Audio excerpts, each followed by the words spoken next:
She dropped out of college, Dad told everyone. Then NASA called my phone. My name is Dr. Valentina Torres, and I'm 28 years old. Right now, I'm sitting at my childhood dining room table, surrounded by the smell of turkey and the sound of my father explaining to our extended family exactly how I've wasted my life. The irony isn't lost on me that in 6 hours, I'll be boarding a plane to Houston for the most important meeting of my career. She had everything going for her, Dad says, carving the turkey with more force than necessary. Full scholarship to MIT, studying aerospace engineering, top of her class for 2 years. Then she just quit. Threw it all away. My cousin Diego nods sympathetically while reaching for the mashed potatoes. That's rough, Uncle Roberto. What's she doing now? I could answer that question, but Dad beats me to it. Living in my basement, working on some computer nonsense in her pajamas. 28 years old, and I'm still supporting her like she's a teenager. The basement isn't technically a basement. It's a converted garage workshop that I've turned into what most people would call a high-tech laboratory. But explaining that would require Dad to listen, and he stopped doing that the day I walked away from MIT. My Aunt Maria gives me that look, the one that's equal parts pity and disappointment. Mija, it's never too late to go back to school. Maybe community college. Get your degree in something practical. I'm fine where I am, Tia Maria. Fine. Dad's voice rises. Valentina, you're living in my basement, eating my food with no job, no degree, no prospects. How is that fine? What he doesn't know, what none of them know, is that I didn't drop out of MIT because I was failing. I dropped out because NASA recruited me directly into their Advanced Propulsion Laboratory as part of a classified program for exceptionally gifted individuals. The computer nonsense I work on in my pajamas involves designing propulsion systems for spacecraft that won't be publicly announced for another decade. But explaining that would mean revealing information that could get me fired and possibly prosecuted. So instead, I let them think I'm a failure. My phone sits on the table next to my plate, silenced but visible. I've been waiting for this call for 3 months. The call that will either validate the last 6 years of my life or send me back to the drawing board. You know what kills me? Dad continues, now addressing the entire table. She was going to be an engineer. My daughter, the first person in our family to go to college, was going to work for NASA or SpaceX, maybe design rockets or space stations. The bitter irony makes my chest tight. I do work for NASA. I have designed rocket components that are currently orbiting Earth. But I can't tell him that. My younger brother Carlos jumps in, trying to be helpful. Maybe she could get an internship somewhere. Isn't that how people get started in tech these days? At 28, Dad shakes his head. Companies want young graduates, people with degrees and ambition. Not basement dwellers who gave up when things got hard. I almost laugh. Things got hard when I was 16 and figured out that traditional rocket fuel was fundamentally inefficient. They got harder when I published a paper on ion propulsion modifications that caught the attention of 3 government agencies. They got impossibly hard when NASA offered me a position that required me to essentially disappear from normal academic and professional life. Roberto, maybe we should talk about something else, suggests my Uncle Fernando, clearly uncomfortable with the public shaming session. No, this needs to be said. Valentina has been hiding from reality for too long. Dad turns to face me directly. You're 28 years old. Most of your MIT classmates are probably making 6 figures, working on important projects, contributing to society. What are you contributing? The answer to that question is classified at the highest levels of government, but I'll never be able to tell him that. My phone buzzes against the table. The caller ID makes my heart stop. NASA headquarters. Excuse me, I say, standing up. I need to take this. See, can't even put her phone away during family dinner, Dad mutters to the table.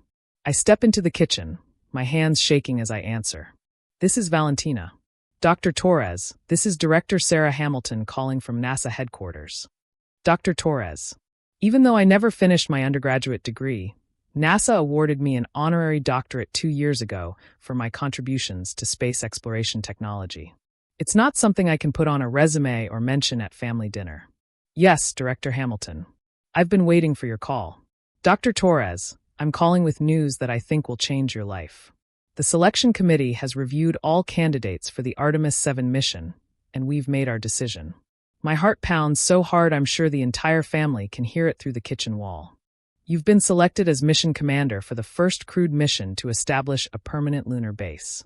At 28, you'll be the youngest person ever to command a NASA mission. The kitchen floor seems to tilt beneath me. Mission commander. The position I've been working toward for 6 years, the culmination of everything I've sacrificed. Dr. Torres? Are you there? Yes, ma'am.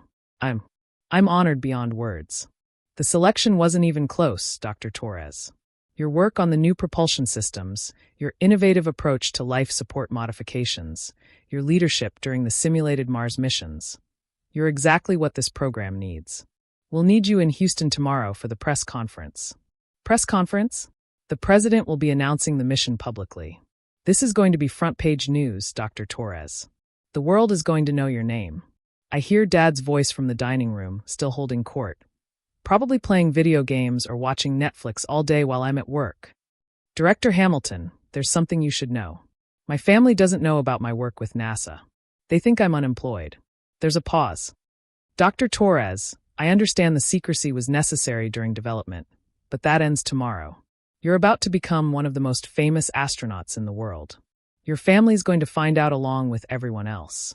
After I hang up, I stand in the kitchen for a long moment, processing what just happened. In 18 months, I'll be standing on the moon, leading humanity's most ambitious space mission. But first, I have to walk back into that dining room and face my family. When I return to the table, Dad is in the middle of another lecture about responsibility and wasted potential. And the worst part is, she acts like this is all fine. Like being a burden on her family is some kind of acceptable lifestyle choice. I sit down, my phone still in my hand. Everyone's looking at me with various degrees of disapproval and pity. Was that a job interview? Carlos asks hopefully. Before I can answer, my phone rings again. The same caller ID, NASA headquarters. This time, I don't leave the table. I answer it right there, putting it on speaker before I can second-guess myself. This is Valentina. Dr. Torres, this is Administrator Collins. I wanted to personally congratulate you on your selection as mission commander. The president is thrilled with our choice. The dining room goes completely silent. Even my infant nephew stops fussing. Thank you, Administrator Collins. I'm ready to serve. Dr. Torres, I know the secrecy has been difficult, but your contributions to the Artemis program have been extraordinary. The propulsion system you designed is going to revolutionize space travel. You've earned this command position. Dad's fork hangs halfway to his mouth, forgotten. We'll see you tomorrow for the press conference. The president specifically asked to meet you beforehand. He's been following your work closely. I'll be there, sir. One more thing, Dr. Torres. Tell your family we said thank you for sharing you with us. The sacrifice they've made, not knowing about your work these past years, it's contributed to one of the most important missions in human history.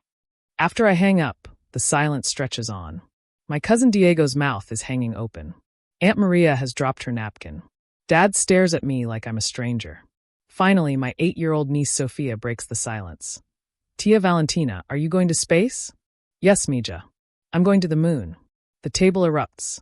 Questions fly from every direction. How long have you worked for NASA? What kind of mission? When do you leave? Are you really a doctor?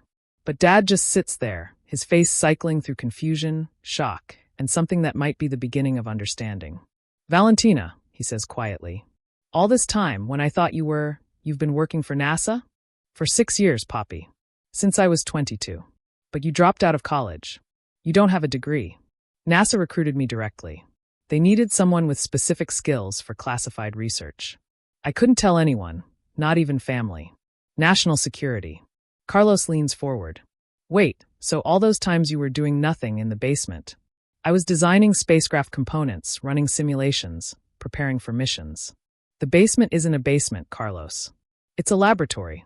Dad's eyes fill with tears. Mija, I've been so cruel to you. All these years, you thought I'd given up. I understand, Poppy. I wanted to tell you so many times, but I couldn't risk the mission. Uncle Fernando finds his voice first. Roberto, your daughter is going to the moon. She's going to command a mission to the moon. The weight of it hits Dad all at once. His face crumples. Valentina, I'm so sorry. I've spent years thinking you were a failure when you were preparing to go to space. I was never angry at you for not understanding, I tell him. But it hurt when you gave up on me. When you stopped believing I could be something. I never stopped loving you, he whispers. But I stopped being proud of you. I thought you'd wasted your potential. Poppy, I'm about to become the youngest person ever to command a lunar mission. My potential isn't wasted. It's just classified. Aunt Maria wipes her eyes. Mija, we're so proud of you. All this time, we had no idea you were serving your country. The rest of dinner passes in a blur of questions and explanations. I tell them what I can about my work, about the training, about the mission. I show them photos on my phone, me in a spacesuit, me working in mission control, me with other astronauts whose names they recognize from the news. As the evening winds down, Dad pulls me aside. Valentina, I need you to know how sorry I am. I've spent years making you feel small when you were doing something incredible. You were protecting me in your own way. You wanted me to have security, stability. I understand that. But I should have trusted you. Should have known that my brilliant daughter wouldn't just give up. I hug him tight. I never gave up, Poppy. I just had to take a different path. 6 months later, I'm standing on the surface of the moon, planting an American flag in lunar soil while billions of people watch on Earth. The mission patch on my suit bears my name, Commander V. Torres. But the moment that meant the most wasn't the moon landing or the ticker tape parade or the Presidential Medal of Honor. It was watching my father's face at that Thanksgiving table when he realized that his failure of a daughter had actually reached for the stars and caught them. Sometimes the people who love us most can't see our potential until the whole world validates it. And sometimes that validation is literally out of this world.